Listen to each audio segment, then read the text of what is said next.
नमस्कार मेरे प्रिय मित्रों, सीटेट पेपर टू एसएसटी के लिए एक ऐसी बेहद उपयोगी वीडियो लेकर के आया हूं। 8 फरवरी के दिन आपको पेपर में इसी वीडियो से क्वेश्चन देखने को मिल जाएंगे, क्योंकि इस वीडियो के माध्यम से मैंने वही टॉप सेलेक्टेड इंपॉर्टेंट क्वेश्चन आप लोगों के लिए चुने हैं जो पेपर में छपेंगे। क्यों छपेंगे? क्योंकि मैंने सभी क्वेश्चन को लिया है, यहाँ पर हिस्ट्री को भी, ज्योग्राफी को भी, पॉलिटी को भी और एसएसटी पेडागोजी के टॉप क्वेश्चन को भी। और क्वेश्चन से जुड़ी जो इंपॉर्टेंट जानकारी रहती है, जहां से पेपर में बार बार क्वेश्चन पूछ लिया जाता है, वह एक एक पॉइंट आपको बता कर के चलूंगा, ताकि कल को पेपर में कैसा भी क्वेश्चन पूछा जाए आप उस क्वेश्चन को कर पाओ। चलिए इस वीडियो को शुरू करते हैं। क्वेश्चन नंबर 1, ज्येष्ठाधिकार का क्या अर्थ है? ज्येष्ठ पुत्र अपने पिता के राज्य का उत्तराधिकारी होता है। राज्य का विभाजन समस्त पुत्रों में कर दिया जाता है। समूह के संसाधनों पर मुखिया का अधिकार होता है। समूह के संसाधनों पर समूह के सदस्यों का अधिकार होता है। इस क्वेश्चन का जवाब हो जाएगा पहला ऑप्शन, ज्येष्ठ पुत्र अपने पिता के राज्य का उत्तराधिकारी होता है, जिसे बोलते हैं ज्येष्ठाधिकार का नियम। जहां पर राज्य का विभाजन समस्त पुत्रों में कर दिया जाता है, उस प्रथा का नाम क्या है? सहदायाद प्रथा। सहदायाद प्रथा कब प्रचलित थी? यह सहदायाद प्रथा मुगल काल में प्रचलित थी, जहां राजा अपने समस्त पुत्रों के बीच में विभाजन कर दिया करता था। सहदायाद प्रथा से अनेक क्वेश्चन पेपर में पूछे जा चुके हैं, उन क्वेश्चन को भी कराता हूं किस प्रकार से आया करते हैं। तो इस क्वेश्चन का जवाब हो जाएगा पहला ऑप्शन। यहाँ पर आपको बताना चाहूंगा सहदायाद प्रथा के बारे में। मुगल ज्येष्ठाधिकार की प्रथा में विश्वास नहीं रखते थे, जिसमें ज्येष्ठ पुत्र उत्तराधिकारी होता था। मुगल उत्तराधिकार की सहदायाद प्रथा को अपनाते थे, जिसमें उत्तराधिकार का विभाजन समस्त पुत्रों में कर दिया जाता था। यहाँ पर दो बातें आपने समझनी होंगी। पहली बात, आपने ज्येष्ठाधिकार समझ लिया, जिसमें ज्येष्ठ पुत्र उत्तराधिकार होगा, और सहदायाद प्रथा में क्या होगा, जो कि मुगल काल के दौरान प्रचलित यही प्रथा थी। इसमें जितने भी पुत्र होंगे राजा के, सभी पुत्रों के बीच में विभाजन कर दिया जाएगा। यह थी सहदायाद प्रथा, और इस प्रथा से क्वेश्चन भी पेपर में पूछे गए। क्वेश्चन नंबर आपकी स्क्रीन पर, उत्तराधिकार की सहदायाद प्रथा का अर्थ क्या है? तो जवाब हो जाएगा सभी पुत्रों के बीच विरासत का विभाजन। एक और क्वेश्चन ले लेता हूं, उत्तराधिकार की मुगल परंपराएं किस पर आधारित थीं? तो यह परंपराएं सहदायाद का नियम, जहां उत्तराधिकार का विभाजन समस्त पुत्रों में कर दिया जाता था। तो इस प्रकार के भी क्वेश्चन पेपर में पूछे जाते हैं। एक और क्वेश्चन ले लेता हूं, यहां पर कथन और कारण से।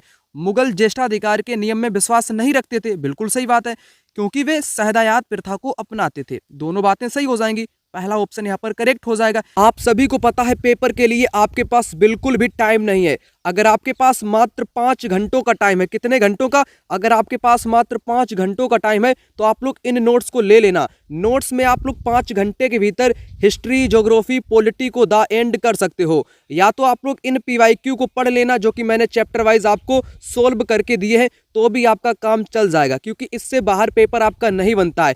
इन नोट्स को लेना कैसे? दिए गए नंबर पे कॉल या व्हाट्सएप पर मैसेज करके इन नोट्स को आप लोग फटाक से ले लो। पेपर से पहले आप लोग अंतिम रिवीजन एक बार कर लो। नोट्स का प्राइस 199 रुपए है, लेकिन आप लोग ले लेना तो थोड़ा बहुत आपका कम भी हो जाएगा, ठीक? तो इसलिए यह वीडियो आप लोग पूरी देखने के बाद फटाक से एक नजर डाल के नोट्स को भी देख लेना, क्वेश्चन को रिवाइज कर लेना, सारी चीज आपकी क्लियर हो जाएगी। अगला प्रश्न आपकी स्क्रीन पर, मिल्पा, रोका, लदांग किसके विभिन्न नाम हैं? चावल की किस्में, स्थानांतरित कृषि के नाम, मक्का की किस्मों के नाम, वाणिज्यिक अनाज कृषि के नाम। ये पेपर में क्वेश्चन अनेक प्रकार से पूछा गया है। मिल्पा, रोका, लदांग किसके विभिन्न नाम है? जवाब हो जाएगा स्थानांतरित कृषि, जिसको झूम खेती के नाम से भी भारत में जाना जाता है।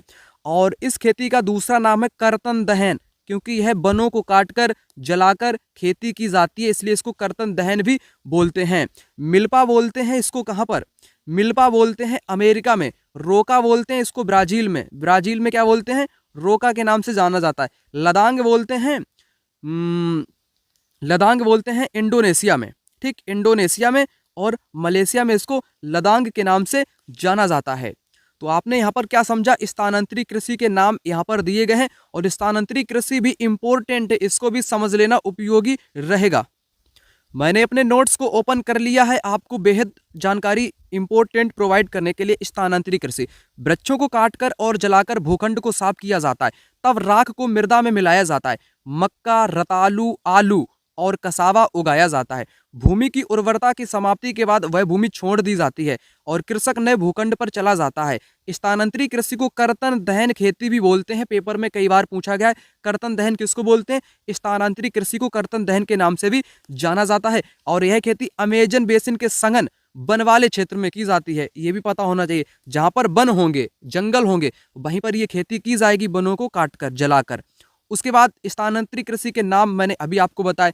झूमिंग बोलते हैं उत्तर भारत में, इसको झूमिंग बोलते हैं। मिल्पा बोलते हैं मैक्सिको में, और मध्य अमेरिका में इसको मिल्पा के नाम से जाना जाता है। रोका बोलते हैं ब्राजील में। लादांग बोलते हैं मलेशिया और इंडोनेशिया में। पेपर में कई बार ये प्रश्न पूछे गए हैं, इसलिए मैंने आपको इंपॉर्टेंट जानकारी के माध्यम से बताया।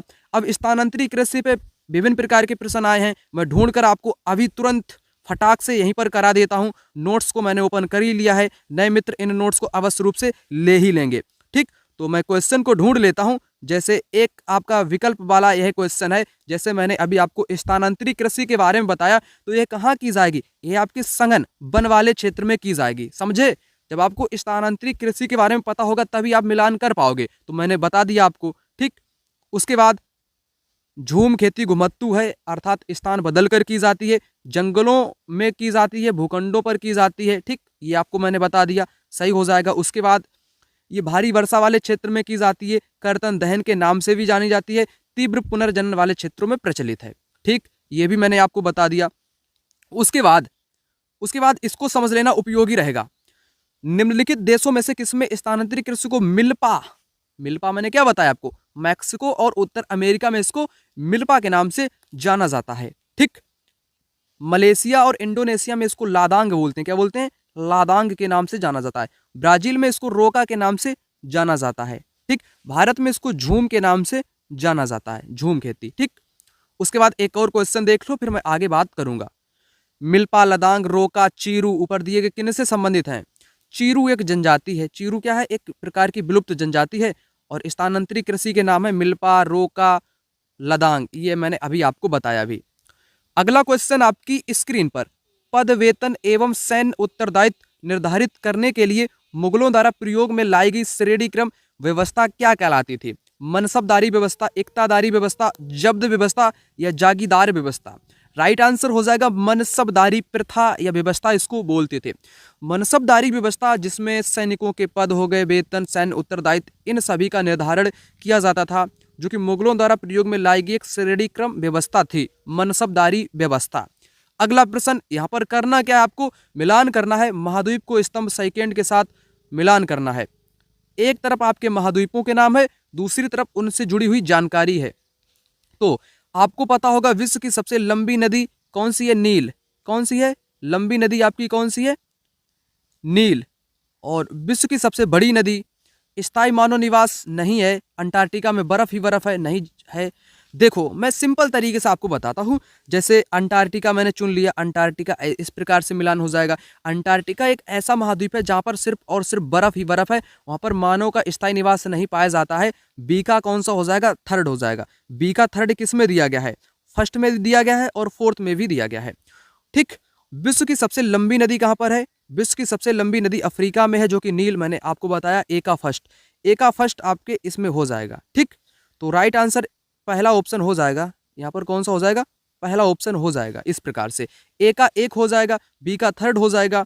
और ऑस्ट्रेलिया द्वीपीय महाद्वीप है, ये भी आपको पता होना चाहिए। दक्षिण अमेरिका में विश्व की सबसे बड़ी नदी। ठीक, समझ गए आप लोग? ठीक है ना? ओके, आगे मैं बात कर लेता हूं। नेक्स्ट, संविधान की समवर्ती सूची उपलब्ध कराई गई। केंद्र की शक्ति को संकेंद्रित करने के लिए, राज्यों को अधिक स्वायत्तता एवं स्वतंत्रता देने के लिए, केंद्र तथा राज्यों के बीच संयुक्त जिम्मेदारी सुनिश्चित करने के लिए, समुदायों द्वारा निर्वाह किए जाने वाली जिम्मेदारियों की अलग श्रेणी बनाने के लिए। उत्तर आपका यहाँ पर हो जाएगा समवर्ती सूची के मामले दोनों देखते हैं। केंद्र भी देखती है और राज्य भी देखती है, इन दोनों की जिम्मेदारियां होती हैं। तो जवाब आपका हो जाएगा केंद्र तथा राज्यों के बीच संयुक्त जिम्मेदारी सुनिश्चित करने के लिए। ऑप्शन नंबर थर्ड इस क्वेश्चन का जवाब हो जाएगा। अगला प्रश्न, दिए गए विकल्पों ए व बी को पढ़िए तथा नीचे दिए गए उपयुक्त विकल्प का चुनाव कीजिए। कथन ए, संयुक्त क्षेत्र के उद्योगों का स्वामित्व व संचालन राज्यों और व्यक्तियों अथवा व्यक्तियों के समूह द्वारा होता है। क्या पहला कथन सही है? क्या पहला कथन सही है? देखो, संयुक्त क्षेत्र के उद्योगों का स्वामित्व व संचालन राज्यों और व्यक्तियों अथवा व्यक्तियों के समूह में होता है। ये बात बिल्कुल सही हो जाएगी संयुक्त क्षेत्र के बारे में। अमूल डेयरी संयुक्त क्षेत्र का उद्योग है। अमूल डेयरी संयुक्त क्षेत्र का उद्योग नहीं है। ठीक, ये संयुक्त क्षेत्र का उद्योग नहीं है, यह है सहकारी। सहकारी है, सहकारी है। ठीक, सहकारी है। अमूल डेयरी सहकारी है, ना कि संयुक्त क्षेत्र है। ठीक, तो बी ए सही है, बी गलत है। ए सत्य, बी गलत। ऑप्शन नंबर 3 इस क्वेश्चन का जवाब हो जाएगा। मेरे ख्याल से आपको पता होना चाहिए संयुक्त क्षेत्र क्या है, निजी क्षेत्र क्या है ना, और सहकारी क्षेत्र क्या है। इनसे भी पेपर में बार बार क्वेश्चन बनते हैं, तो उस छोटी सी जानकारी को भी यहीं पर खत्म करना चाहता हूं। मैंने अपने नोट्स को ओपन कर लिया है आपको जानकारी समझाने के लिए। स्वामित्व के आधार पर देखो, निजी क्षेत्र होते हैं, सार्वजनिक क्षेत्र होते हैं, संयुक्त क्षेत्र होते हैं, सहकारी क्षेत्र होते हैं। 4 क्षेत्र हैं। इन चारों के बारे में आपको थोड़ा सा बता दूं ताकि कोई दिक्कत आपको ना हो। सबसे पहले निजी क्षेत्र। निजी क्षेत्रों के उद्योगों का स्वामित्व और संचालन या तो एक व्यक्ति या व्यक्तियों के समूह द्वारा किया जाता है निजी क्षेत्र का। सार्वजनिक क्षेत्र क्या है? इसका संचालन सरकार द्वारा किया जाता है, जैसे Hindustan aeronautics limited, steel authority of India limited. ये पेपर में आते हैं इसलिए मैंने हाईलाइट किए हैं। Steel authority of India limited क्या है? सार्वजनिक क्षेत्र है। अब संयुक्त क्षेत्र को समझो, स्वामित्व और संचालन राज्यों और व्यक्तियों अथवा व्यक्तियों के समूह द्वारा होता है, जैसे मारुति उद्योग हो गया और मारुति उद्योग लिमिटेड, ये संयुक्त क्षेत्र में है। ठीक, उसके बाद सहकारी को समझो, स्वामित्व और संचालन कच्चे माल के उत्पादों या पूर्तिकारों, कामगारों अथवा दोनों द्वारा होता है। जहां पर कच्चा माल हो, जैसे दूध है ना, दूध से दही बनाएगा, मट्ठा घी का उत्पादन होगा, तो ये सहकारी क्षेत्र में आता है। इसमें कामगारों इन दोनों का सहारा लेना पड़ता है। जैसे उदाहरण आनंद मिल्क यूनियन लिमिटेड, सुधा डेयरी सहकारी उपक्रम के उदाहरण है। और पूछ लिया कि अमूल, अमूल किसका है, तो अमूल भी तो डेयरी उत्पादन आपका सहकारी में ही आ जाएगा। तो मैंने आपको वही सब कुछ बताया। अब देखो सहकारी क्षेत्र से जुड़े हुए क्वेश्चन, स्वामित्व अथॉरिटी लिमिटेड। ठीक, तो मारुति उद्योग लिमिटेड ये बाहर सहकारी उपक्रम नहीं है, ये सहकारी नहीं है। सहकारी में आपकी डेयरी वगैरह आती हैं, डेयरी वगैरह आती हैं। ठीक, समझे। और सहकारी क्षेत्र उत्पादकों, पूर्तिकारों, कामगार अथवा दोनों द्वारा होता है। पहली बात सही है। ये देखो क्वेश्चन, फिर देख लो क्वेश्चन, आनंद मिल्क यूनियन सहकारी उपक्रम की सफलता की कहानी का एक बेहतरीन उदाहरण है। सही बात है, सहकारी का ही है। सहकारी क्षेत्र उत्पादकों, पूर्तिकारों, कामगारों द्वारा होता है। सही है, दोनों सही आपके हो जाएंगे। निम्नलिखित में से कौन से राज्यों के बीच कावेरी जल विवाद है? कावेरी जल विवाद, कर्नाटक तमिलनाडु, तमिलनाडु केरल, कर्नाटक आंध्र प्रदेश, केरल एवं कर्नाटक। राइट आंसर हो जाएगा कर्नाटक एवं तमिलनाडु के बीच में कावेरी जल विवाद है। अगला प्रश्न, निम्नलिखित कथनों ए और बी पर विचार कीजिए तथा सही विकल्प का चुनाव कीजिए। चांद पर जीवित बचे रहने के लिए अंतरिक्ष यात्री को विशेष सुरक्षा पोशाक पहननी पड़ती है, क्योंकि चांद पर वायु दाब नहीं है और अंतरिक्ष यात्रियों के शरीर की रक्त सिराएं विपरीत बल के कारण फट सकती हैं। दोनों बातें सही हैं और सही आपका हो जाएगा पहला ऑप्शन। इस क्वेश्चन को समझ लेना उपयोगी रहेगा, क्योंकि मैं आपको बताना चाहूं वायु दाब मैंने कई बार आपको बताया है, समुद्र में, समुद्र तल में वायु दाब सर्वाधिक अर्थात प्लस होता है। जैसे जैसे हम ऊपर जाएंगे क्या करेंगे, ऊपर जाएंगे तो बिल्कुल घटता जाएगा, माइनस में चला जाएगा वायु दाब। और चंद्रमा पे ना, चांद पे वायु दाब है ही नहीं। चांद पर बिल्कुल भी वायु दाब है ही नहीं, क्योंकि हमारे शरीर पर चारों दिशाओं से बल लगता है, वायु दाब लगता है, जो कि हमारा शरीर विपरीत बल लगाता है। अगर चांद पे जितने भी यात्री गए हैं तो वो विशेष प्रकार की पोशाक पहन के जाते हैं जिसमें हवा भरी रहती है, अर्थात हवा ऑक्सीजन भरी रहती है उस पोशाक में। अगर वो पोशाक पहन के ना जाएं तो ये अंतरिक्ष यात्री मर जाएंगे, क्योंकि वायु दाब चांद पे है ही नहीं। उनकी रक्त सिराएं फट जाएंगी, खून वगैरह धड़ल्ले से निकल जाएगा उनका, मर जाएंगे वे। तो इसलिए दोनों बातें सही हो जाएंगी। ठीक, ये वायु दाब के संबंध में है क्वेश्चन। नेक्स्ट देख लो आप लोग, दलित शब्द का अर्थ कुचला हुआ या टूटा हुआ, क्रांतिकारी, संघर्ष, बहिष्कृत। तो दलित का मतलब है कुचला हुआ या टूटा हुआ। ठीक, दलित या दबाया हुआ भी पूछा जाता है पेपर में। दलित का अर्थ है दबाया गया, कुचला गया या टूटा गया। ठीक, अगला, भारतीय संविधान के संबंध में निम्नलिखित कथनों पर ध्यान दीजिए और सही विकल्प का चयन कीजिए।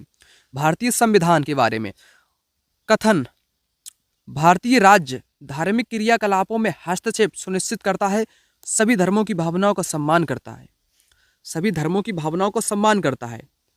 कथन बी, भारतीय संविधान में ऐसा कोई प्रावधान नहीं है जो सांस्कृतिक और भाषाई अल्पसंख्यकों को शिक्षा के अधिकार प्रदान करे। ये तो है प्रावधान, ये प्रावधान है, बल्कि लिखा है नहीं प्रावधान है। तो बी तो आपका गलत हो ही गया नहीं के कारण। बी गलत है, बी सही नहीं हो सकता, दोनों सही हो ही नहीं सकते, दोनों गलत हो ही नहीं सकते। ठीक, जो भारतीय राज्य धार्मिक क्रियाकलापों में हस्तक्षेप सुनिश्चित करता है, भारतीय धर्म में ये हस्तक्षेप नहीं करता है, नहीं करता है, नहीं करता है, ये भी बात गलत। तो जवाब आपका कौन सा हुआ? दोनों गलत हो जाएंगे, आपके दोनों गलत हो जाएंगे, क्योंकि भारतीय धार्मिक राज्य हस्तक्षेप नहीं करता है, क्योंकि भारतीय धर्मनिरपेक्षता की नीति अपनाता है। अगला क्वेश्चन यहाँ पर कहता है, निम्नलिखित में से किस रेशे को संसाधित करने के लिए जिनिंग मिल काम करती है? रेशम, कपास, ऊन या जूट? राइट आंसर हो जाएगा कपास। कपास को रेशे मतलब कि संसाधित या उसको मतलब कि संशोधित करने के लिए जिनिंग मिल काम करती है। ठीक है ना। नेक्स्ट, यदि कुछ लोग किसी अन्य प्रदेश के श्रमिकों को उनके प्रदेश में काम करने नहीं देते हैं तो इससे श्रमिकों के किस मौलिक अधिकार का उल्लंघन होगा? स्वतंत्रता का अधिकार, समानता का अधिकार, शोषण के विरुद्ध का अधिकार, जीवन का अधिकार? राइट आंसर हो जाएगा स्वतंत्रता का अधिकार। ठीक, स्वतंत्रता का अधिकार। जैसे मान लो कोई बिहार का है, वो काम करना चाहता है मुंबई में, लेकिन मुंबई वाले लोग बिहार वाले लोग को काम नहीं करने देते हैं, तो किस मौलिक अधिकार का उल्लंघन होगा? स्वतंत्रता के अधिकार का उल्लंघन हो जाएगा। इस प्रकार का क्वेश्चन बहुत बार पेपर में पूछा गया है, इसलिए याद रखना। ठीक, अगला, तटीय प्रदेशों में, शुष्क प्रदेशों में मृदा संरक्षण का सबसे उचित तरीका कौन सा है? मल्च बनाना, चट्टान बांध, रक्षक मेखलाएं, वेदिका फॉर्म? इन सभी को आपको पता होना चाहिए। ये है क्या? ये मृदा अपरदन को रोकने का तरीका है। मृदा अपरदन या मृदा को कटने से बचाने का वो है उपाय। ठीक, उपाय हैं ये, मृदा अपरदन रोकने के उपाय हैं। मृदा अपरदन छीड़ता को रोकने का उपाय मल्च बनाना भी है, वेदिका फॉर्म भी है, बीज की फसल उगाना भी है, लेकिन अति चराई नहीं है। ठीक, इसलिए जवाब आपका ये वाला हो जाएगा। अगला क्वेश्चन आपकी स्क्रीन पर, ईस्ट इंडिया द्वारा कब्जे में लिए गए प्रांतों का निम्नलिखित में से सही क्रम क्या है? ईस्ट इंडिया द्वारा, तो सबसे पहले बिंद का दक्षिण भाग ईस्ट इंडिया ने अपने कब्जे में लिया, उसके बाद अफगानिस्तान में, फिर सिंध में, लास्ट में पंजाब में। यह है प्रांतों का एक सही क्रम, ईस्ट इंडिया द्वारा कब्जे में लिए गए प्रांत। ठीक, बिंद दक्षिण, क्योंकि बिंद दक्षिण में पड़ता है, फिर उसके बाद अफगानिस्तान का नंबर, अफगानिस्तान के बाद सिंध, फिर धीरे धीरे पंजाब की ओर ये प्रवेश कर गए। ठीक, ये आपको पता होना चाहिए। अगला प्रश्न देख लो, यदि भारत में शाम के 6:30 बजे होंगे तो लंदन में तब क्या समय होगा? भारत का टाइम लंदन के टाइम से कितना आगे है? 5.5 घंटा टाइम आगे है भारत का। यहाँ पर है भारत में शाम के 6:30 बजे हैं, तो लंदन में 5.5 घंटा पीछे करो, इसमें शाम का टाइम है, 5.5 घंटा इसमें पीछे करो, कितना बचेगा? 1 बजेगा। कितना? 1 बजेगा। सुबह का बजेगा या शाम का? शाम का मतलब कि 1 PM, 1 PM, दोपहर का 1। फोर्थ ऑप्शन इस क्वेश्चन का राइट जवाब हो जाएगा। अगला, महात्मा गांधी ने शिक्षा में कारीगरी सीखने पर जोर दिया क्योंकि यह बच्चों को पूरी तरह से स्वतंत्र बनाएगा। कारीगरी सीखने में पूरी तरह से स्वतंत्र नहीं बनाएगा, ये भी गांधी जी का नहीं है। ये बच्चों को काबिल बनाएगा जिससे वे आजीविका कमाने में माता पिता की मदद कर सकें, ये भी नहीं है। यह दिमाग और समझने की क्षमता को विकसित करेगा, सही। यह गरिमा और आत्मसम्मान की वृद्धि को ले जाएगा, सही, गांधी के अकॉर्डिंग। सी और डी अर्थात फोर्थ ऑप्शन इस क्वेश्चन का राइट जवाब हो जाएगा।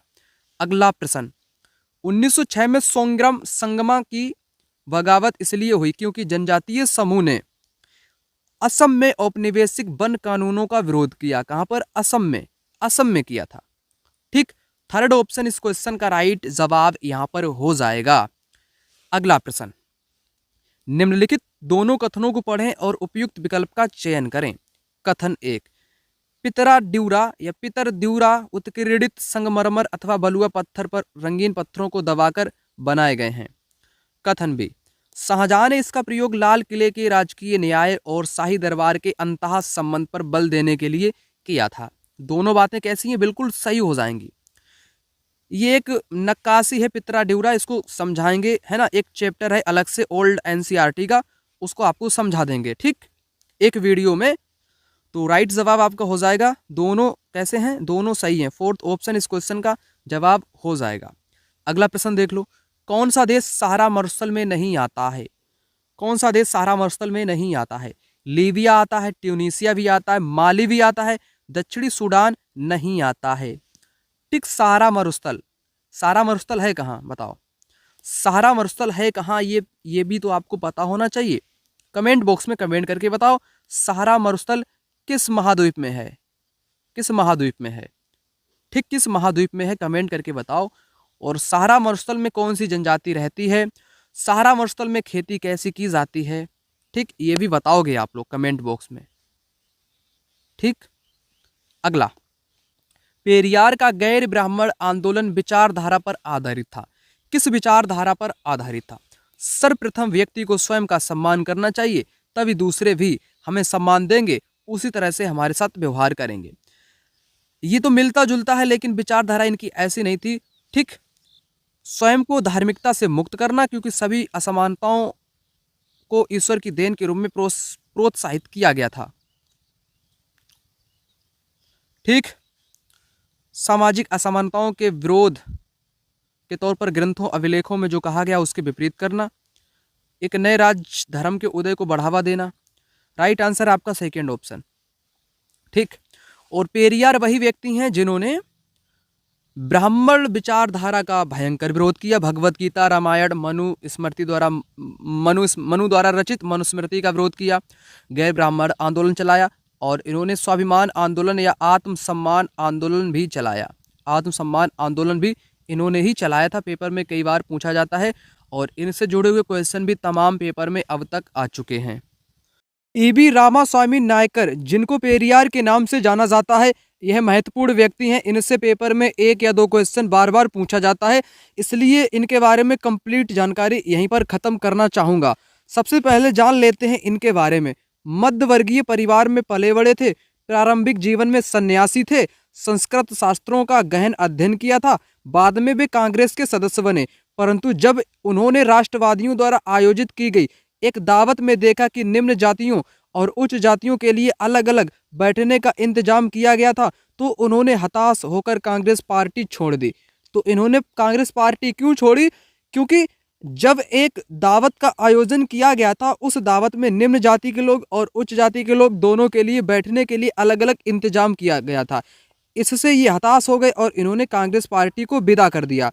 उसके बाद इन्होंने एक आंदोलन चलाया, स्वाभिमान आंदोलन या आत्मसम्मान आंदोलन या सेल्फ रिस्पेक्ट मूवमेंट के नाम से भी जानते हैं।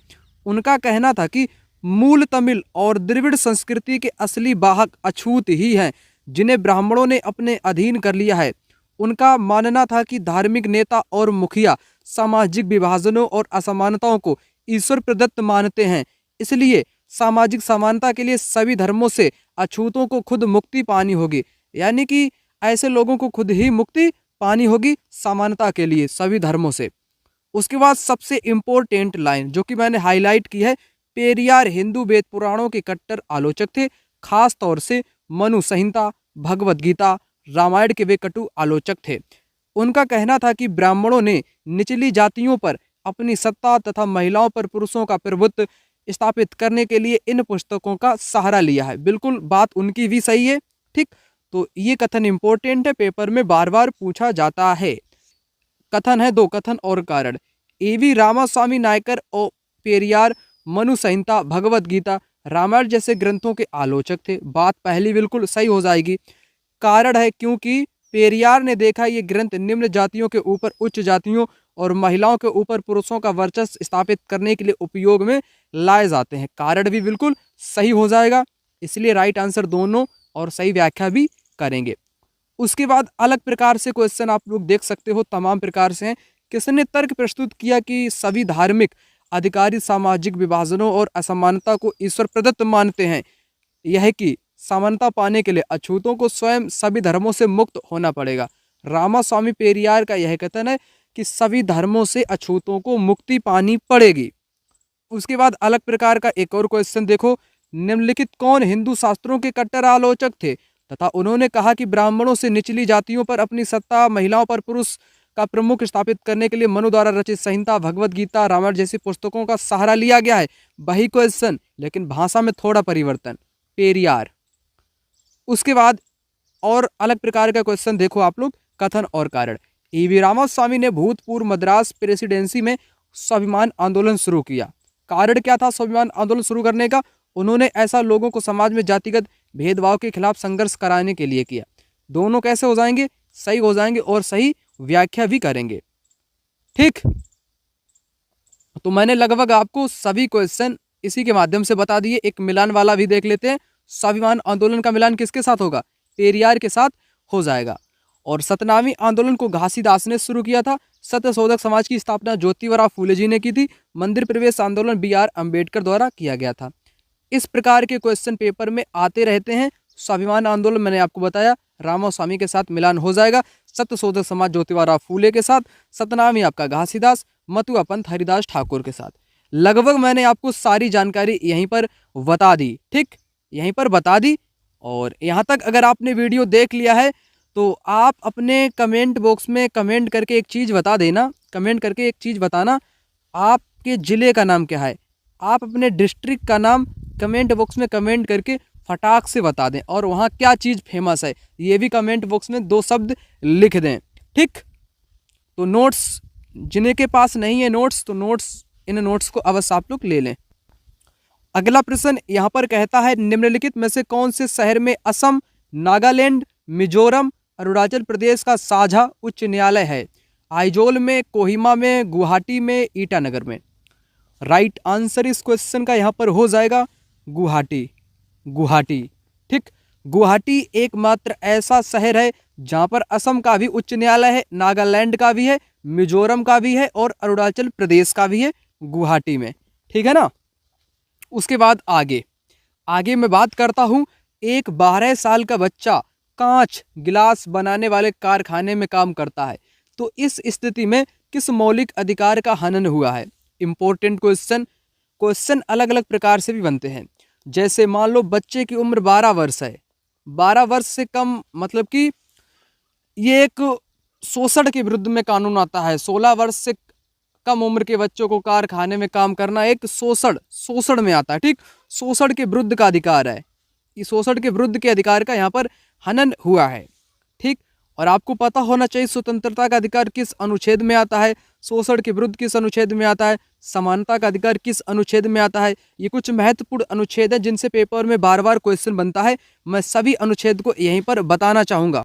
सबसे पहले आप लोग समझ लो, समानता का अधिकार अनुच्छेद 14 से 18 में आता है। कानून के समझ समानता, धर्म, जाति, लिंग आदि के आधार पर भेदभाव नहीं किया जाएगा, जाति उन्मूलन अनुच्छेद 15 में है। ठीक, स्वतंत्रता का अधिकार 19 से 22 में आता है। और शोषण के विरुद्ध अधिकार 23 से 24 में आता है, जिसमें मानव तस्करी, जबरन श्रम पर रोक, 14 साल से कम उम्र के बच्चों को खतरनाक कामों में लगाने के प्रतिबंध है। ठीक, तो यही वाला मैंने अभी आपको बताया शोषण के विरुद्ध। उसके बाद आपका अधिकार आता है धार्मिक स्वतंत्रता का अधिकार 25 से 28 के बीच में, संस्कृति और शिक्षा का अधिकार 29 से 31 में, संवैधानिक उपचारों का अधिकार अनुच्छेद 32 में। जो रिट जारी करने की शक्ति इसी में ही सम्मिलित है। इसको अच्छे से पढ़ लेना। यहाँ पर इस क्वेश्चन का राइट आंसर मैंने आपको बताया, शोषण के विरुद्ध का अधिकार। यहाँ पर बच्चे की उम्र 12 वर्ष है, जबकि जो संविधान में वर्णित है उम्र होनी चाहिए 14 वर्ष से अधिक। ठीक, अगर 14 साल से कम है तो वो एक शोषण के विरुद्ध में माना जाएगा। समझे आप। अगला देख लो, पाक्षिक समाचार पत्र खबर लहरिया जो महिलाओं के एक समूह द्वारा संचालित किया जाता है, वह उत्तर प्रदेश के कौन से क्षेत्र से प्रारंभ हुआ? आगरा, चित्रकूट, झांसी, मिर्जापुर। उत्तर आपका यहाँ पर होगा चित्रकूट। चित्रकूट से खबर लहरिया जो कि एक स्थानीय समाचार पत्र है। कौन सा? स्थानीय समाचार पत्र है, जो कि महिलाओं द्वारा एक समूह के द्वारा यह पत्र संचालित किया गया है। अगला देख लो, उपयुक्त विकल्प का चयन करते हुए निम्नलिखित का सुमेल कीजिए। सैनिक वेतनाधिकारी का मिलान करना है। इस क्वेश्चन को कर लेते हैं मिलान। ठीक, सद्र होता है धार्मिक मंत्री, धार्मिक या धर्मार्थ किए जाने वाले मंत्री का नाम है सद्र। बी का आ जाएगा चौथा। ठीक, नगर पुलिस को नायक, नगर पुलिस जो होता है ना, इसको बोलते हैं कोतवाल। डी का हो जाएगा एक। ठीक, और सेना नायक को बोलते हैं फौजदार। सैनिक वेतनाधिकारी को बोलते हैं बख्शी। सी का हो जाएगा आपका सेकेंड, सी का हो जाएगा सेकेंड, और ए का हो जाएगा सैनिक वेतनाधिकारी को बोलते बख्शी, ए का हो जाएगा थर्ड, ए का हो जाएगा थर्ड। अब देखो विकल्प में ए का थर्ड किस में है, दूसरे में है, बी का चौथा है, बी का चौथा भी है, सी का दूसरा है, सी का दूसरा भी है, और ए का हो गया। ठीक, तो सेकेंड जवाब इस क्वेश्चन का राइट आंसर यहाँ पर इस क्वेश्चन का हो जाएगा, सेकेंड वाला हो जाएगा। आपको यहाँ पर इसको समझो, बख्शी बोलते हैं सैनिक वेतनाधिकारी को, सैनिक वेतनाधिकारी को बोलते हैं बख्शी, और वित्त जो अधिकारी होता है उसको दीवान भी बोला जाता है। सदर उसको बोलते हैं धार्मिक व धर्मार्थ किए जाने वाले मंत्री का नाम। फौजदार बोलते हैं सेना नायक को, क्या बोलते हैं, सेना नायक को बोलते हैं फौजदार। कोतवाल बोलते हैं नगर के पुलिस अधिकारी को। ठीक, समझे। उसके बाद अगला प्रश्न देख लो, निम्नलिखित में से कौन सी पवन मौसमी पवन का उदाहरण है। तो पवनें तीन प्रकार की होती हैं। ठीक, एक मौसमी पवन हो गई, एक आपकी होती है स्थानीय पवन, स्थानीय होती है, एक होती है स्थायी। स्थायी एक ही दिशा में लगातार वर्ष भर निश्चित ही चलती रहती हैं। स्थानीय लोकल होती हैं, जैसे समुद्र की पवन या समुद्री समीर। ठीक, स्थल पवन। और मौसमी पवनें ये मौसम के अनुसार या ऋतुओं के अनुसार बदलती रहती हैं। व्यापारिक पवनें आपकी स्थायी हैं, पश्चिमी पवनें भी स्थायी हैं। स्थल समीर कैसी है, ये स्थानीय है, स्थानीय है। ठीक, जवाब आपका हो जाएगा मानसून, क्योंकि मानसून ही मौसम से ही जुड़ा हुआ है, इसलिए मौसमी पवन का उदाहरण यहाँ पर हो जाएगा। अगला प्रश्न देख लो, कथन वाला है, शराब बनाने वाले नाई और बावर्ची को ऊंचे प्रशासनिक पदों पर बैठाने के लिए मोहम्मद तुगलक की आलोचना हुई। कथन भी, यह उस समय में प्रचलित सामाजिक आर्थिक रूढ़िबद्ध धारणा को दर्शाता है। दोनों गलत हैं, दोनों सही हैं, क्या होगा यहाँ पर आपका जवाब। कथन पहला है कि शराब बनाने वाले नाई बावर्ची को ऊंचे प्रशासनिक पदों पर बैठाने के लिए मोहम्मद तुगलक की आलोचना हुई। चलो उसने बैठा दिया ऊंचे पद पर, कोई दिक्कत की बात नहीं शराब बनाने वाले में।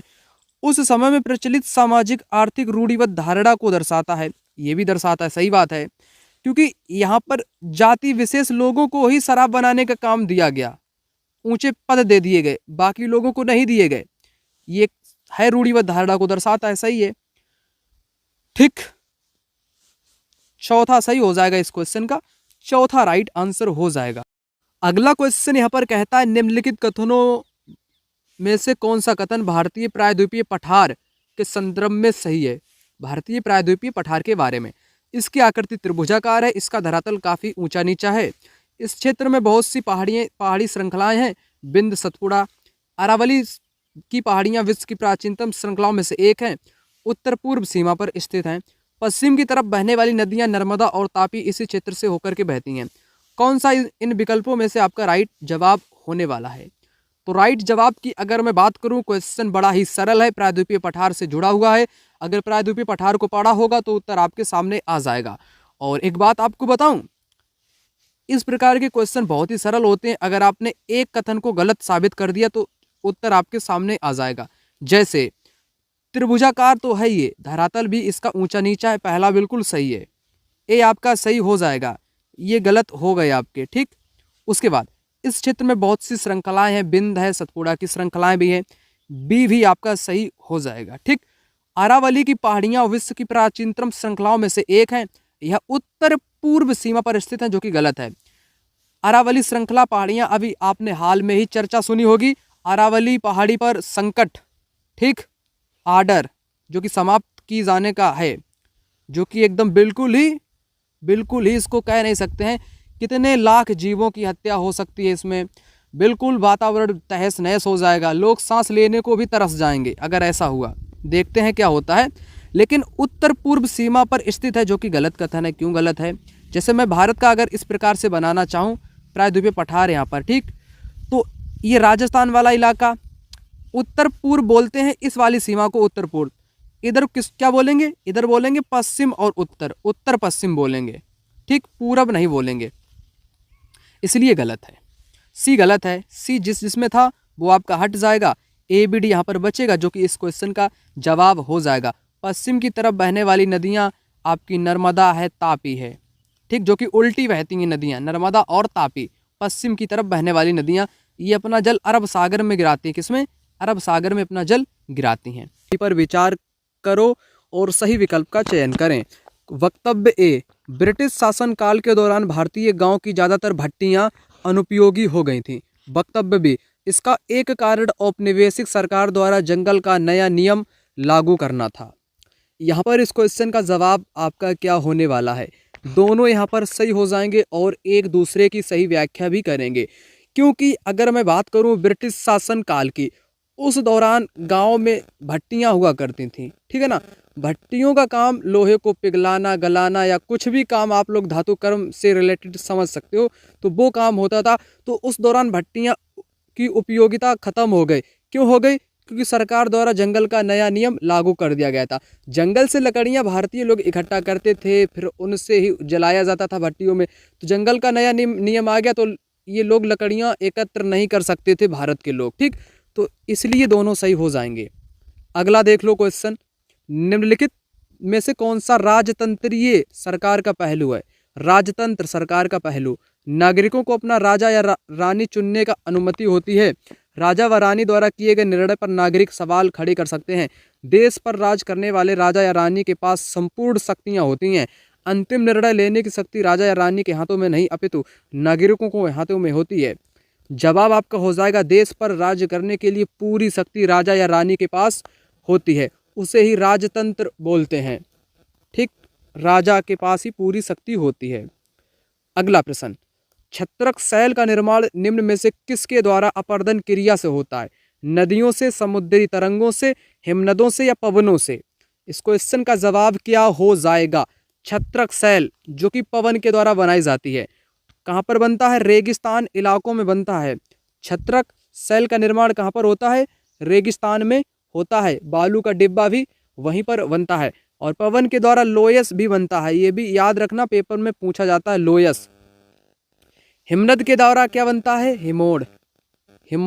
हिमोड़ क्या है? निक्षेपण है। समुद्री तरंग द्वारा बनती है, समुद्र में गुफाएं बनती हैं, समुद्र में स्टैग बनती है। और नदियों को तो आपको पता है, जलप्रपात बनता है, वाटरफॉल बनता है, जलप्रपात बनता है, विसर्प बनता है। जब नदी मैदान में प्रवेश करती है तो विसर्प जैसी आकृति में बहने लगती है, विसर्प बनता है। चाप झील बनती हैं, वितरिकाएं भी बनती हैं। जवाब मैंने आपको बताया, पवन इस क्वेश्चन का जवाब यहाँ पर हो जाएगा। भारत में किन तिथियों पर विषुव होता है? 21 मार्च, 22 दिसंबर को, 21 जून और 23 सितंबर को, 21 जून और 22 दिसंबर को, 21 मार्च और 23 सितंबर को। इस क्वेश्चन का जवाब हो जाएगा 21 मार्च और 23 सितंबर के दिन भारत में विषुव होता है।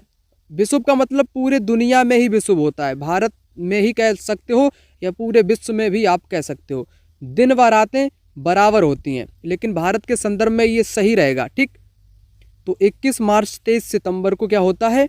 दिन व रात बराबर होते हैं, रातें भी बराबर होती हैं, दिन भी बराबर होते हैं। ऐसी स्थिति को विषुव के नाम से जाना जाता है। अगला प्रश्न यहाँ पर कहता है, ग्लोब पर सबसे लंबी अक्षांश रेखा कौन सी है? सबसे लंबी अक्षांश रेखा, विषुवत, कर्क रेखा, मकर रेखा, उत्तर ध्रुव व्रत, कौन सी रेखा है सबसे लंबी? तो यहाँ पर सबसे पहले आपको ग्लोब के बारे में समझाना चाहता हूँ। जैसे यहाँ पर मैंने बना लिया ग्लोब, ग्लोब पर अक्षांश रेखाएं इस प्रकार की होती हैं, इस प्रकार की होती हैं। इनमें से सबसे लंबी रेखा कहाँ पर होगी? आप कहोगे विषुवत रेखा सबसे लंबी होगी, क्योंकि यह रेखा बीचों बीच में होती है, जो कि ग्लोब को दो बराबर भागों में डिवाइड करती है। सबसे छोटी कहाँ पर हो जाएगी?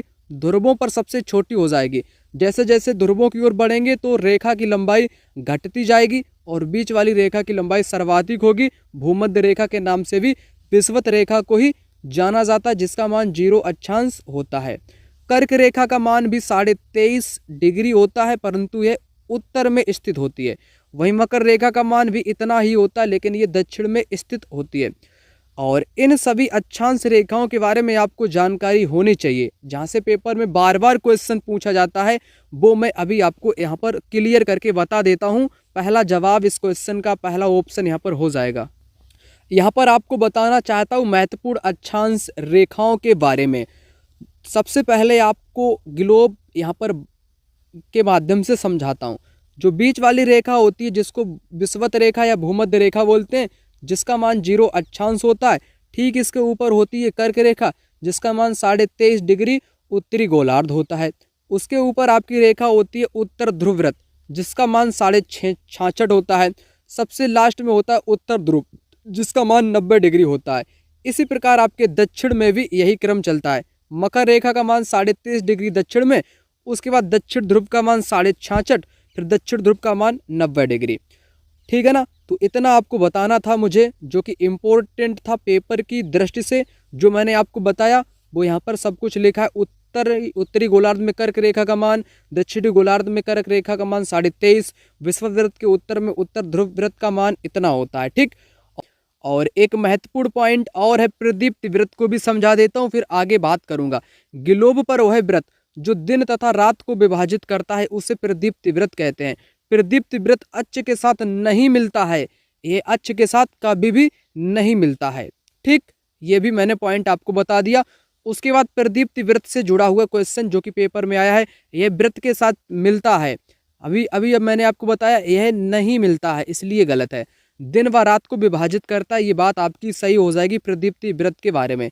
एक और क्वेश्चन प्रदीप्ति वृत्त से, राइट आंसर बी है, वृत्त जो ग्लोब पर दिन व रात को विभाजित करता है, ऑप्शन बी राइट आंसर हो जाएगा।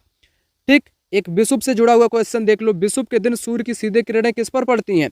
तो यह विषुवत रेखा पर पड़ती हैं। अभी मैंने बताया था विषुवत रेखा पर सूर्य की सबसे किरणें पड़ती हैं, और मैंने बताया विषुवत रेखा की लंबाई सभी अक्षांशों में सर्वाधिक है क्योंकि यह सब बीच में है, इसी पर सूर्य की सीधी किरणें पड़ती हैं।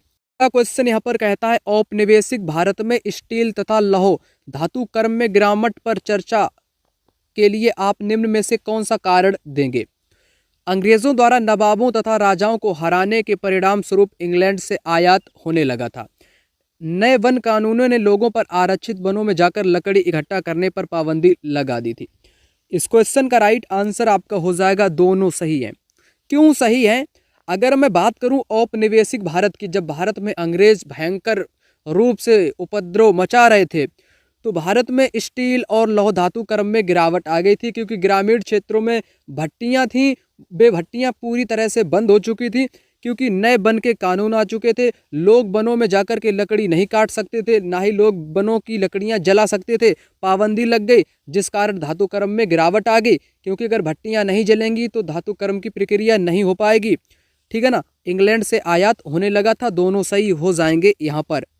उसके बाद अगला प्रश्न, गुलामगिरी नाम की पुस्तक के लेखक कौन हैं? ज्योतिबा राव फूले, BR अम्बेडकर, EV रामास्वामी, नारायण गुरु। नए मित्र को तो पता नहीं होगा, लेकिन पुराने मित्र सोच रहे होंगे कि यही बार बार क्वेश्चन आप क्यों कराते हो, ज्योतिबा राव फूले का, अम्बेडकर का, रामास्वामी का, नारायण गुरु का।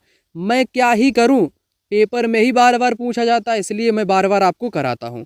गुलामगिरी किताब के लेखक मैंने कई बार बताया ज्योतिबा राव फूले हैं, और इनकी एक किताब और याद रखना साथ में, चाबुक, काश्तकार का चाबुक, काश्तकार चाबुक, काश्तकार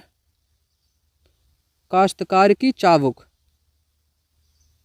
काश्तकार की चाबुक किताब का नाम भी है गुलामगिरी किताब भी है, और काश्तकार की चाबुक भी ज्योतिबा राव फूले की ही किताब है।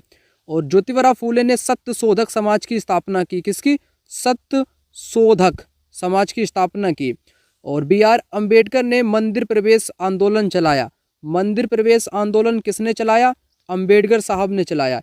EV रामास्वामी ने सेल्फ रेस्पेक्ट यानी कि आत्म सम्मान आंदोलन किसने चलाया? आत्म सम्मान आंदोलन चलाया EV रामास्वामी पेरियार ने। नारायण गुरु ने कौन सा क्या किया? नारायण गुरु ने, इनका नारा है एक ईश्वर एक जाति एक धर्म, एक ईश्वर एक जाति एक धर्म का नारा किसने दिया? यह नारा दिया नारायण गुरु ने। पेपर में सब कुछ पूछा जा चुका है बहुत भयंकर रूप से, पहला यहाँ पर सही हो जाएगा। अगला प्रश्न आपके सामने, निम्नलिखित में से कौन सा कथन सही है? लाल किला अवसादी शैल से बना है, जबकि ताजमहल कायांतरित शैल से बना है। लाल किला कायांतरित, ताजमहल अवसादी। लाल किला ताजमहल दोनों कायांतरित, लाल किला ताजमहल दोनों अवसादी। आपको एक छोटी सी बात तो पता ही होगी, क्या पता होगी कि जो ताजमहल है ना, ये काहे से बना है? ताजमहल बना है संगमरमर से। किससे बना है? संगमरमर से बना है ताजमहल। और संगमरमर किस किस शैल या चट्टान के अंतर्गत आता है? आप कहोगे कायांतरित में आता है, क्योंकि यह इसका रूप बदलता है। ठीक, ताजमहल आपका कायांतरित में आता है, और कहीं पर भी इसके अलावा कायांतरित नहीं लिखा, दोनों है ही नहीं बल्कि अलग अलग है। लाल किला जो है दिल्ली में, वो अवसादी से है। अवसादी का निर्माण जिसमें जीवाश्म भी पाए जाते हैं, ठीक, अवसादों परतों से बनती है यह शैल। जबकि ताजमहल कायांतरित से है। जब अवसादी शैल में, और मैं आगे आपको डिस्कस करके अच्छे से बताऊंगा, एक क्वेश्चन है, ठीक, तब तक के लिए आपका उत्तर यहाँ पर पहला वाला हो जाएगा। आगे, सप्ताह में 2 बार लगने वाला इरोड का कपड़ा व्यापार संसार की विशालतम कपड़ा बाजारों में से एक है। यह निम्नलिखित में से कौन से राज्य में स्थित है? तो इरोड कपड़ा बाजार यह तमिलनाडु में है। इरोड कपड़ा बाजार कहाँ पर है? तमिलनाडु में है, जो कि औपनिवेशिक भारत के दौरान यह लगता था। ठीक, संसार की विशालतम कपड़ों के बाजार में से यह एक बाजार था, जो कि तमिलनाडु दक्षिण भारत में था। अगला, निम्नलिखित में से कौन सा कथन उल्का पिंड के बारे में सही है? ये सूर्य के चारों ओर चक्कर लगाने वाले पत्थरों के छोटे छोटे टुकड़े हैं। ये केवल मंगल बृहस्पति की कक्षाओं के बीच में पाए जाते हैं। इनके पास ऊष्मा तथा प्रकाश होता है। इनके आकार को भूआब कहते हैं। भूआब बोलते हैं पृथ्वी को। किसको? पृथ्वी को बोलते हैं भूआब। ये तो गलत है। इनके पास ऊष्मा प्रकाश होता है, ये इनके पास कुछ नहीं होता है। ये केवल मंगल और बृहस्पति की कक्षाओं के बीच में पाए जाते हैं। ठीक, ये सूर्य के चारों ओर चक्कर लगाने वाले पत्थरों के छोटे छोटे टुकड़े हैं। पहला सही है, बाकी गलत है। यहाँ पर केवल शब्द आया है, इसलिए यह गलत है। ठीक, केवल शब्द आया है इसलिए आपका गलत है। और आपको पता होना चाहिए उल्कापिंड किस परत में आने पर जल जाता है। मैंने कई बार बताया है। फिर जो वायुमंडल की 5 परतें हैं, उन परतों में एक परत का नाम है जिनमें उल्कापिंड आने पर जल जाता है। जल जाता है, कमेंट बॉक्स में बताओ किस परत में उल्कापिंड जलने लगता है। जलने लगता है किस परत में उल्कापिंड जल जाता है? कमेंट बॉक्स में कमेंट करके आपको बताना पड़ेगा। राइट आंसर आपका पहला ऑप्शन यहाँ पर हो जाएगा। अगला प्रश्न यहाँ पर कहता है, कालक्रम के अनुसार 13वीं से 15वीं शताब्दी के बीच दिल्ली के शासकों का सही उत्तराधिकार क्रम चुनिए। सैयद आपके सबसे लास्ट में आए थे, इसलिए गलत है। सबसे पहले खलजी आए थे, है ना? खलजी, सैयद, तुगलक, तुर्की, सबसे पहले आपके खलजी आए थे, तो ऑप्शन दूसरा यहाँ पर सही हो जाएगा। उसके बाद में यहाँ पर आते रहे लोग, सैयद, तुगलक, तुर्की। ठीक, ऑप्शन नंबर दूसरा इस क्वेश्चन का राइट जवाब यहाँ पर हो जाएगा, खलजी, सैयद, तुगलक, तुर्की। अगला प्रश्न यहाँ पर मिलान से संबंधित, मिलान करें। खोंड, ये हैं जनजातियों के नाम। क्या हैं? ये हैं जनजाति के नाम, और इस तरफ हैं उनके प्रदेश या क्षेत्र। तो खोंड जनजाति, निसी, बंजारा, गधी, यहाँ पर करना है आपको मिलान। खोंड जनजाति, बंजारा और गधी। गधी जनजाति कहाँ पर मिलती है मालूम? कुल्लू मनाली वाले क्षेत्र में। डी का पहला हो जाएगा। बस मुझे मान लो डी का पहला ही पता है, डी का पहला है। डी का पहला किस में दिया गया है? यहाँ पर दिया गया है। तो सेकंड जवाब इस क्वेश्चन का हो जाएगा। ए का दूसरा खोंड आपकी ओडिशा। ठीक, बी का थर्ड अरुणाचल प्रदेश, बंजारा महाराष्ट्र। ठीक, और गद्दी जनजाति कुल्लू से। समझे? यहाँ पर इस प्रकार से मिलान इस क्वेश्चन का हो जाएगा। अगला प्रश्न यहाँ पर कहता है, नीचे दिए गए लक्षणों के आधार पर वनस्पति की पहचान करें। यह वनस्पति खारे पानी में जीवित रह सकती है। ये अंडमान और निकोबार के द्वीप समूहों में पाए जाते हैं। सुंदरी इस प्रकार के वनस्पति की महत्वपूर्ण प्रजाति है। सुंदरी उष्णकटिबंधीय वर्षावन, उष्णकटिबंधीय पतझड़ वन, मैंग्रोव वन, शंकुधारी वन। उत्तर आपका हो जाएगा मैंग्रोव वन। मैंग्रोव वन जो है ना, ये खारे पानी में जीवित रह सकती है वनस्पति अंडमान निकोबार द्वीप समूह के पास में पाए जाते हैं। सुंदरी इसी प्रकार की एक महत्वपूर्ण प्रजाति है मैंग्रोव वन की। थर्ड ऑप्शन इस क्वेश्चन का राइट जवाब यहाँ पर हो जाएगा। अगला प्रश्न यहाँ पर कहता है लद्दाख के बारे में निम्नलिखित में से कौन सा कथन गलत है। अब आपको गलत कथन यहाँ पर बताना है। गलत 3 यहाँ पर आपके सही हैं, 1 गलत है, उसी को बताना है आपको। इसके दक्षिण में काराकोरम पर्वत श्रेणियां तथा उत्तर में जास्कर पर्वत स्थित है। यहाँ मैग्री हिमानी गैंगरी या गैंगरी इस प्रकार से हिमानी पाई जाती हैं। ठीक, तो ये सही है आपका। चूंकि यह हिमालय के वृष्टि छाया क्षेत्र में है अतः यह वर्षा बहुत ही कम होती है। सही है। लद्दाख की राजधानी लेह जोजिला दर्रा के माध्यम से कश्मीर घाटी से जुड़ा हुआ है। ये भी आपका बिल्कुल सही यहाँ पर हो जाएगा। तो गलत आपका कौन सा है? गलत आपका पहला है। क्यों? इसके दक्षिण में काराकोरम नहीं है, उत्तर में है। उत्तर में है काराकोरम। ठीक, और उत्तर में जास्कर नहीं है, दक्षिण में है जास्कर। यहाँ पर उत्तर की जगह दक्षिण होना चाहिए, यहाँ पर दक्षिण की जगह उत्तर होना चाहिए, तब ठीक था आपका यहाँ पर ये वाला कथन। इसलिए गलत है, दिशाओं के कारण गलत वाला ही बताना है। इसलिए पहला जवाब यहाँ पर सही हो जाएगा। लद्दाख को मैंने कई बार नहीं बताया है, 1-2 बार बताया है, फिर आपको बता दूं ताकि लद्दाख से कोई भी क्वेश्चन आपका गलत ना हो पाए। यहाँ पर लद्दाख को समझाने के लिए मैंने अपने नोट्स को ओपन कर लिया। ठंडा रेगिस्तान है लद्दाख। कैसा है? ठंडा है। जम्मू एवं कश्मीर के पूर्व में बृहद हिमालय में स्थित लद्दाख एक ठंडा रेगिस्तान है। इसके उत्तर में काराकोरम पर्वत श्रेणियां हैं, दक्षिण में जास्कर है। यही विकल्प ऑप्शन में पूछा गया था, पेपर में जो क्वेश्चन पूछा गया है वो यहीं से पहला कथन डाल दिया गया। उत्तर में काराकोरम, दक्षिण में जास्कर। लद्दाख से होकर अनेक नदियां बहती हैं जिनमें सिंधु नदी प्रमुख है। ये नदियां गहरी घाटी तथा गार्ज का निर्माण करती हैं। लद्दाख में अनेक हिमानियां गैंगरी हिमानी है। कैसी? गैंगरी हिमानी भी पाई जाती हैं। उसके बाद लद्दाख की ऊंचाई कारगिल में 300 मीटर से लेकर काराकोरम में 8000 मीटर तक भी पाई जाती है। अधिक ऊंचाई के कारण यहाँ की जलवायु अत्यधिक शीतल एवं शुष्क है। यह हिमालय के वृष्टि छाया क्षेत्र में है, इसलिए यहाँ वर्षा बहुत कम होती है। ये क्षेत्र बर्फीली हवाओं व तेज जलाने वाले सूर्य ताप का अनुभव कराती है। यानी कि गर्मी, ये क्षेत्र बर्फ वाली हवाएं चलती हैं। ठीक है ना? सब कुछ समझ गए ना लद्दाख के बारे में। अब लद्दाख का चित्र आप लोग देख लो। जैसे लद्दाख, ये रहा लद्दाख। ठीक, यहां पर क्या बता रहा था मैं आपको? इंडस नदी, सियोक, सिंधु, इस प्रकार से है आपका लद्दाख इलाका। लद्दाख रेगिस्तान की वनस्पति व प्राणी जात उच्च शुष्कता के कारण विरल वनस्पति पाई जाती है। जानवर चराने के लिए घास व झाड़ियां वहां पर हैं।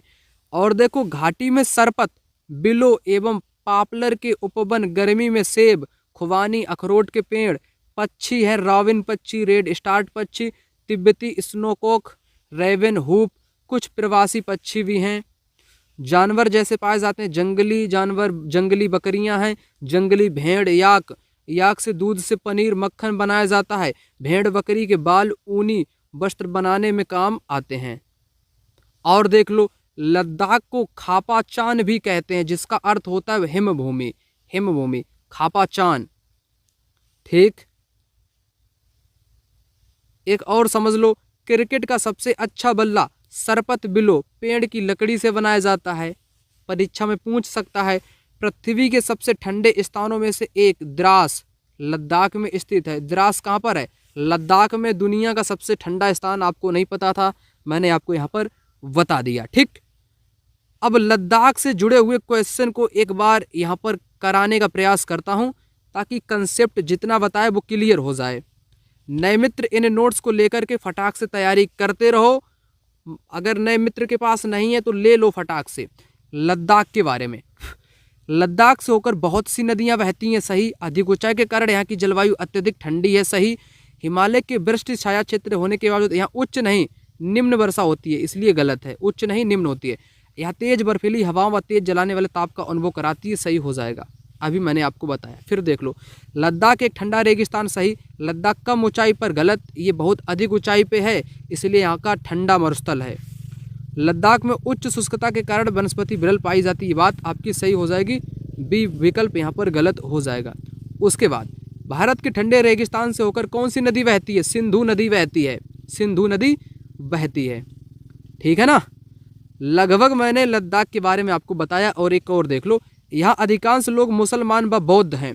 लद्दाख के क्षेत्र में अनेक बौद्ध मठ गोम्पा के साथ हैं। कुछ प्रसिद्ध मठ हेमिस थिकसे से लामा यूरू के नाम से भी जाने जाते हैं। निम्नलिखित में से कौन सा कृषि आधारित उद्योग नहीं है? नहीं अर्थात गलत वाला बताना है। वनस्पति तेल उद्योग, जो कि आपके कृषि पर आधारित है, वनस्पति तेल उद्योग। ठीक। सूती वस्त्र उद्योग भी कृषि पर आधारित है, जैसे कपास खेत पर ही पैदा होता है और कपास से ही कपड़े सूती वस्त्र बनते हैं। ठीक। मत्स्य तेल निर्माण उद्योग, क्या मछली का तेल कृषि पर होता है? नहीं। मत्स्य तेल निर्माण उद्योग समुद्र आधारित है। कैसा? नमक भी समुद्र आधारित है। मछलियां समुद्र से पकड़ी जाती, उनका तेल निर्माण किया जाता है, वो समुद्र से किया जाता है। ठीक। और उसके बाद चर्म उद्योग, जो चमड़े का काम है, ये जानवरों से निकाला जाता है, ये भी जानवर आपके कृषि क्षेत्र से ही संबंधित हैं। तो नहीं वाला बताना कृषि आधारित कौन सा नहीं है। तो ये तो आपका समुद्र आधारित हो जाएगा, थर्ड वाला, जो कि यहाँ पर गलत आपका हो जाएगा। ठीक। अगला सही मिलान करें। ये इम्पोर्टेंट क्वेश्चन है, कई तरीके से बनता है, लेकिन कंसेप्ट आपका यहीं पर क्लियर होने वाला है। ईदगाह, दरगाह, कुलदेसे, खानकाह। खानकाह किसको बोलते हैं? एक स्थल है सूफियों का, बैठने का, प्रवचन आयोजन करने का, बातचीत करने का। ठीक। तो सूफी संतों के लिए विश्राम गृह भी बोल सकते हो आप लोग। तो डी का हो जाएगा सेकेंड। डी का सेकेंड किस में है? ठीक। उसके बाद दरगाह, दरगाह एक प्रकार का है आपका संत का मकबरा। जब सूफी संत की मौत हो जाती है तो वहाँ पर मकबरा बना दिया जाता है, जिसको दरगाह बोलते हैं। बी का हो जाएगा चौथा। बी का हो जाएगा आपका चौथा। क्या हो जाएगा? चौथा हो जाएगा बी का। ठीक। यहाँ पर ये विकल्प सही है आपका। और देखो, ईदगाह बोलते हैं प्रार्थना स्थल को, खुला एक प्रार्थना, क्या हुआ? फोर्थ सही है यहाँ पर, ऐसे समझो आप लोग। ईदगाह है आपका प्रार्थना स्थल, नहीं क्या कर दिया मैंने, ईदगाह है आपका प्रार्थना स्थल। ठीक। एक ये वाला हो गया। दरगाह है सूफी संत का मकबरा, जब मर जाता है सूफी संत तो कब्र बना दी जाती है उसकी, जिसको मकबरा बोलते हैं या दरगाह भी बोलते हैं। खानकाह क्या है? सूफी संत का विश्राम स्थल। ऐसा रास्ता जो एक जगह जाकर बंद हो जाता है उसको कुलदे शेख बोलते हैं, कुलदे शेख बोलते हैं। फोर्थ जवाब सही है। स्क्रीनशॉट मार लो इस क्वेश्चन का, बाद में इसको पढ़ लेना अगर समझ में ना आया हो तो। ठीक। अगला, हजारों साल पहले लोगों ने रेशम मार्ग सिल्क रूट की यात्रा किसके माध्यम से की? पैदल की, घोड़े की सवारी से की, ऊंट की सवारी से या बैलगाड़ी से? यहाँ पर जवाब आपका हो जाएगा, देखो रेशम मार्ग जो सिल्क रूट है ना, हजारों साल पहले यहाँ पर लोगों ने यात्राएं की थी, पैदल भी की थी, घोड़े की सवार पर भी, ऊंट की सवारी पर भी, लेकिन बैलगाड़ी का नाम तो नहीं आया है, ये गलत है। डी, डी तो आपका कटेगा, ए बी सी यहाँ पर रहेगा, सही आंसर हो जाएगा। और रेशम मार्ग पर लोग अपना अपना नियंत्रण भी स्थापित करना चाहते थे, जैसे कुषाण शासकों ने भी इस पर नियंत्रण स्थापित किया, क्योंकि यह मार्ग बहुत इम्पोर्टेंट था, दूसरे देश चीन वगैरह में जाता था यह मार्ग, है ना। और बीच में रेशम मार्ग पड़ता था, यहीं पर व्यापारी गुजरते थे, तो लुटेरे लोग इनको लूट लिया करते थे, व्यापारियों को, लुटेरों से रक्षा करते थे कुषाण, और कुषाण इनके बदले में कुछ तो लेना ही इनको पड़ता था, कुछ सामान ले लिया करते थे व्यापारियों से। तो ये था रेशम मार्ग की कहानी, पैदल भी, घोड़े की सवारी पर भी, ऊँट की सवारी पर भी, लेकिन बैलगाड़ी पर नहीं हुआ करती थी। ठीक, समझे ना आप। अगला देख लो क्वेश्चन, पेट्रोलियम और प्राकृतिक गैस जो धरातल के बहुत नीचे पाए जाते हैं का निष्कर्षण किस विधि से होता है? विवृत खनन, प्रवेदन, आखनन, कूपकी खनन। जो बहुत अधिक गहराई पे होते हैं धरातल पर, उनको प्रवेदन खनन से किया जाता है, प्रवेदन विधि से निकाला जाता है बाहर। ठीक, अगला, तरंगे तब पैदा होती हैं जब समुद्री सतह पर पवन बहती है, सूर्य चंद्रमा पृथ्वी की एक सतह पर गुरुत्वाकर्षण बल लगाते हैं, समुद्र की सतह पर पानी का तापमान बढ़ जाता है, समुद्र की सतह पर गर्म व ठंडी धाराएं मिलती हैं। क्या होगा जवाब इस क्वेश्चन का? समुद्र पर तरंगे मतलब कि तरंगे कब पैदा होती हैं? सिंपल सी बात है, वेव्स कब पैदा होती हैं? देखो, वेव्स तब पैदा होती हैं समुद्री सतह पर पवन बहती है। जब समुद्री सतह पर पवन बहती है तब समुद्र में तरंगे उठती हैं। समुद्री गुफाओं का भी निर्माण होता है, कई बार मैंने आपको बताया है। ठीक। सूर्य चंद्रमा पृथ्वी की सतह पर गुरुत्वाकर्षण बल लगाते हैं, जिस कारण क्या होता है? ज्वार भाटे आते हैं। ज्वार भाटे किस कारण आते हैं? दूसरे कथन के कारण आते हैं। ये दूसरा कथन ज्वार भाटों के बारे में है। ठीक। समुद्र की सतह पर गर्म व ठंडी धाराएं मिलती हैं, वहां पर मछली सबसे ज्यादा मत्स्य उत्पादन होता है। मत्स्य उत्पादन सबसे ज्यादा कहाँ पर होता है? जहाँ पर गर्म व ठंडी धाराओं का मिलन बिंदु होता है। जवाब आपका यहाँ पर पहला ऑप्शन हो जाएगा। अगला क्वेश्चन 46, स्वर्ण चतुर्भुजीय महामार्ग निम्न में से किन को जोड़ता है? दिल्ली, मुंबई, चेन्नई, कोलकाता। ठीक। अहमदाबाद गलत है, अहमदाबाद को नहीं जोड़ता है। पुणे को भी नहीं, अहमदाबाद को भी नहीं, पुणे को भी नहीं। राइट आंसर हो जाएगा आपका यहाँ पर दिल्ली, मुंबई, चेन्नई, कोलकाता स्वर्णिम चतुर्भुज महामार्ग इन शहरों से जुड़ा है। अगला क्वेश्चन ये था, आग्नेय शैल के बारे में कथन है आपके। आग्नेय शैल समझो, सबसे पहले हमारी भाषा में इसको समझ लो। आग्नेय शैल को प्राथमिक भी बोलते हैं, प्राथमिक शैल भी इसी को बोलते हैं। जब मैग्मा जो होता है ना ठंडा हो जाता है, मैग्मा या लावा ठंडा हो जाता है, ठोस बन जाता है, जिसको आग्नेय चट्टान या आग्नेय शैल बोलते हैं। और ये दो प्रकार का है, एक अंतर्भेदी है, अंतर्भेदी, और एक है बहिर्भेदी या बाहरभेदी। बहिर्भेदी या बाहरभेदी भी बोल सकते हैं। देखो, बाहरभेदी क्या है? जब मैग्मा धरातल के ऊपर आ जाता है, जमीन के ऊपर आ जाता है, उसको बाहरभेदी बोलते हैं। जैसे बेसाल्ट का पठार, बेसाल्ट चट्टानें, ये बाहर हैं। ठीक है ना। और अंतर्भेदी, जब अंदर ही धरातल के नीचे ही मैग्मा ठंडा होकर जम जाए, उसको अंतर्भेदी या अंतर्भेदी के नाम से जानते हैं। जैसे ग्रेनाइट, ग्रेनाइट इसका उदाहरण हो जाएगा। ग्रेनाइट अंतर्भेदी है, बाहरभेदी आपका क्या हो जाएगा? बेसाल्ट हो जाएगा। अब आते हैं क्वेश्चन पर, आग्नेय के बारे में है। अवसादी शैल ताप दाब के कारण आग्नेय शैल में बदल जाते हैं, जो कि बिल्कुल गलत है। ठीक।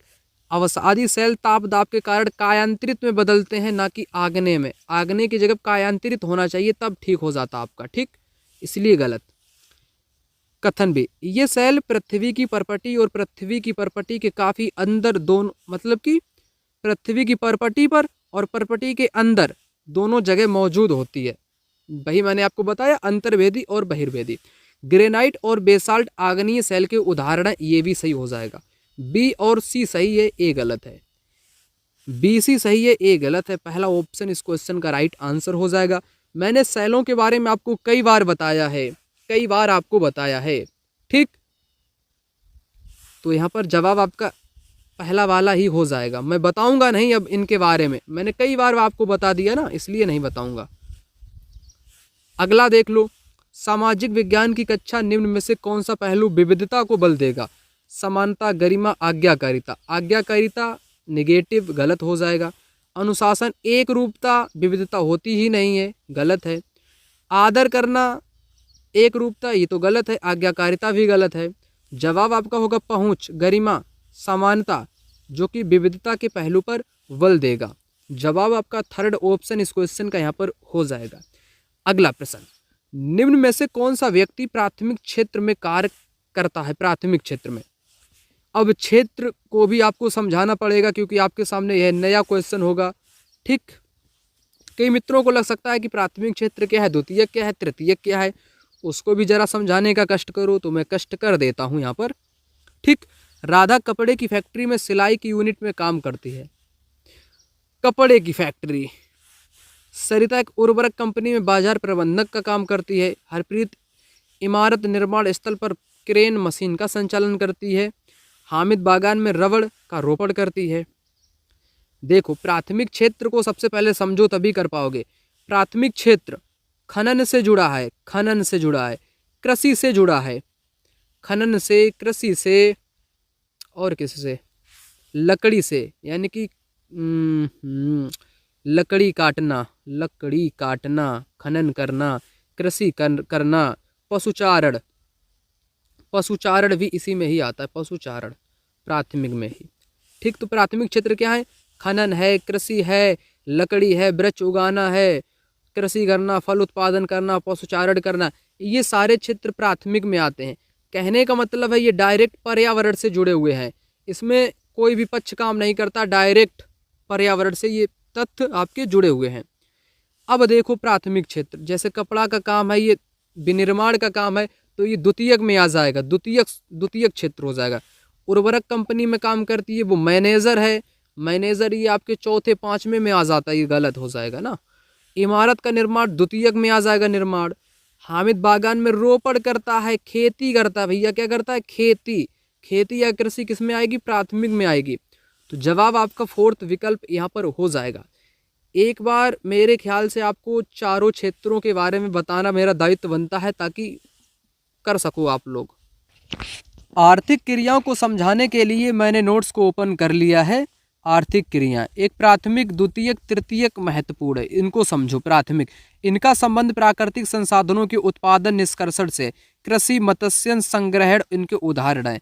खेती करना, खनन करना, मछली उत्पादन करना है, और संग्रहण करना, जंगलों में लकड़ी काटना, इनका उदाहरण है। द्वितीयक संसाधनों के प्रसंस्करण से संबंधित है। इस्पात, विनिर्माण, डबल रोटी बनाना, पकाना, कपड़े बुनना, ये इसमें आता है द्वितीयक में।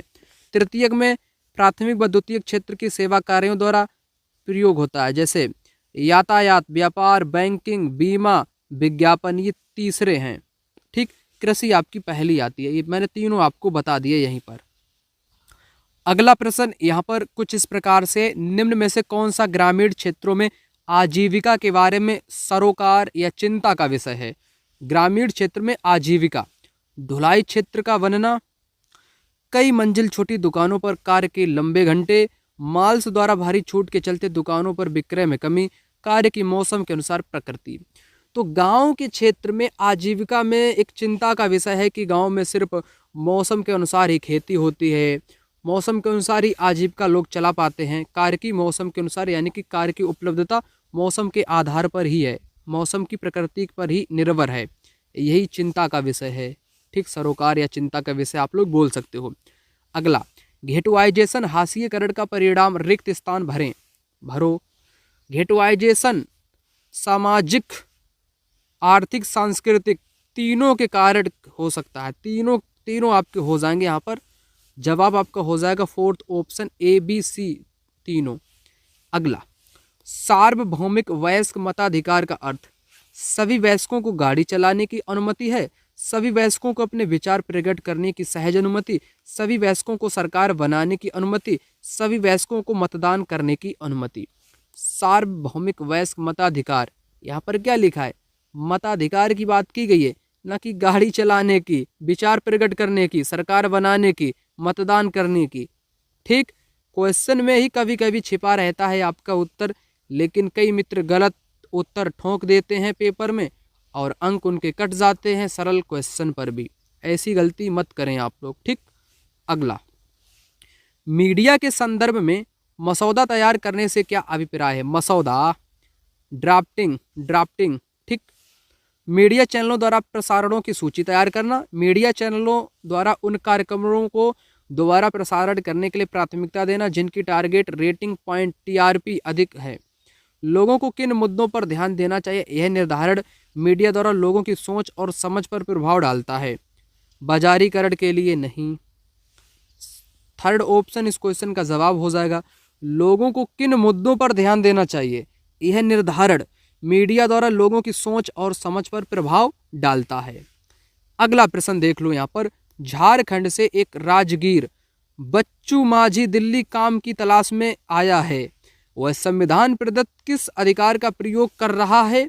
ये बहुत बार एग्जाम में क्वेश्चन बनता है। मैंने कई बार आपको बताया है कि मान लो कोई बबलू नाम का व्यक्ति है, बबलू मिस्त्री या राजगीर। ठीक, तो वो मिस्त्री है भाई, तो वो गया मुंबई में काम करने, उसको काम नहीं करने दिया जा रहा है, तो वो किस अधिकार का उल्लंघन हुआ या उसको काम मिल रहा है, किस अधिकार के तहत काम मिल रहा है? तो स्वतंत्रता का अधिकार। काहे का अधिकार? स्वतंत्रता का अधिकार। कई बार पूछा जाता है इस प्रकार का क्वेश्चन, आप लोग नहीं कर पाते हो, गलत कर देते हो, तो स्वतंत्रता का अधिकार है। अगला, आपराधिक उल्लंघन में राज्य का पक्ष कौन प्रस्तुत करता है? राज्य का पक्ष, न्यायाधीश, पुलिस, सरकारी वकील, बचाव पक्ष का वकील। आपराधिक उल्लंघन में राज्य का पक्ष कौन प्रस्तुत करता है? सरकारी वकील प्रस्तुत करता है। ठीक है ना, थर्ड ऑप्शन इस क्वेश्चन का राइट आंसर हो जाएगा।